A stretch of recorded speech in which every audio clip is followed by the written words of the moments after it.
Good morning mga guys. Good afternoon or good evening sa inyong lahat dyan. Narito kami ngayon sa Pabon Cafe dito sa Chonburi, Thailand. Napakaganda dito guys. Ayan o, nakita niyo yung siyok. Ito, nagchichismisan lang yung mga yan.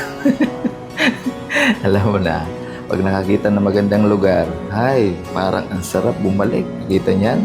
Yung iba gusto nang lumangoy yata dyan. Kaya, eto, ipapasyal ko kayo guys. Maglilibot muna tayo dito sa napakagandang lugar na ito ng Pabon Cafe. So, makikita nyo dito, may mga bahay-bahayan dyan, oh. Pwedeng kumain dyan. Pwede kayo mag-order ng pagkain ninyo. Huwag lang yung isda dyan na lumalangoy, baka iprito nyo. Pwede rin kayo dyan magluto-luto. Napakaganda dito. Ayan, naglalakad ako kunwari. Ako ang may-ari. Tingnan nyo ang lugar. Yan, kahit na may mga taong may ingay, sila todo kain lang dyan. Ayan, palibot-libot. Ang ganda, pamilya, mga kaibigan, pwede kayo mag-ipon-ipon dito sa lugar ng Pabon Cafe. At napakaganda dito. Isa pa, meron silang mga pagkain na mga seafoods. Kaya lang, hindi kami nakain yan. Sila lang. Ito, yung mga bata, may laruan din.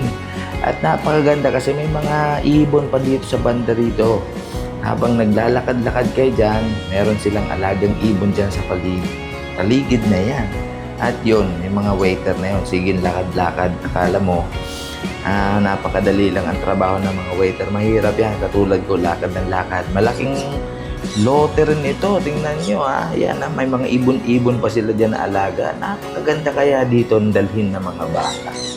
Yan ang cute nila. At may playground pa.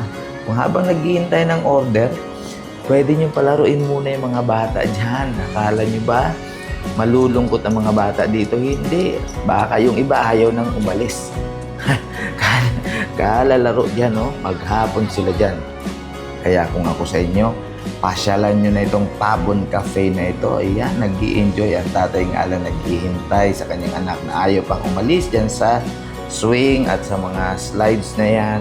At eto, pupuntahan natin itong napakagandang masasayang pamilya na nag-iipon-ipon dito. Nakapalibot ang mga isda sa kanila. Kaya dapat nyong tandaan na pag kayo'y napasyal dito, magdala kayo ng pamingwit. Pamingwit kayo. Maglagay kayo ng kawil dyan sa tabi ninyo dahil pwede nyo lang ihulog yung kawil. Makakahuli kayo ng koi fish. Ako, mahal yan. Kaya eto, habang ako'y naglalakad, nakita ko itong magandang daanan na ito. Itong parang tulay na ito. Ayan.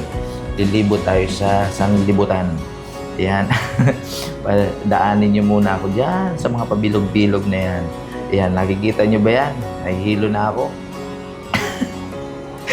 Kaya, sige, lakad pa dito, lakad doon, bahala kayo dyan, mahilo kayo, katitingin sa akin.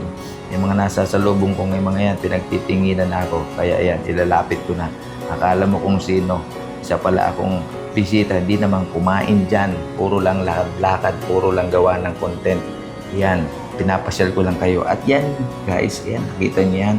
Pwede kayo magpa-picture dyan, doon sa nakita niyo yung parang oval na yun. Ito na ang kabayo. Yung kabayo ay hindi yung for sale, ha? Diyan lang yan, decoration lang para sa mga taong namamasyal.